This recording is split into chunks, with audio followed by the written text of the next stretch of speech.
Со 58 гласа за и 6 против, пратениците ги усвоија измените на Законот за земење и пресадување делови од човечкото тело заради лекување, со кој се воведуваат повеќе новини во системот за органодарителство и трансплантација.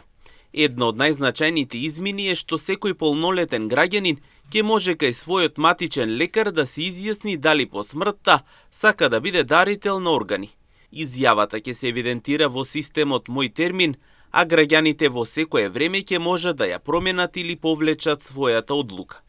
Со законските измени се проширува и кругот на живи дарители до 4ти степен на сродство.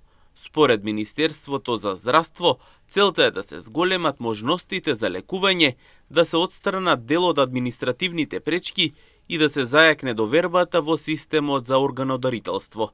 Образложувајќи ги измените пред пратениците, Министерот за здравство Азир Алиу порача дека трансплантацијата не е само медицинска постапка, туку чин на човечка солидарност што може да спаси живот.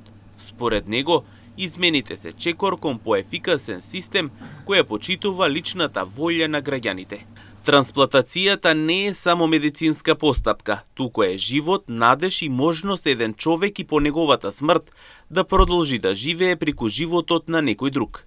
Измените кои ги предлагаме не се само правни и административни, туку се една порака дека нашиот здравствен систем се гради врз достоинство на човекот, солидарност и почитување на личната волја, рече министерот Алиу. Министерот за здравство дополнително најави дека дигиталната евиденција ќе помогне државата да добие појасна слика за интересот за органодарителство и каде е потребна дополнителна едукација и градење доверба во системот.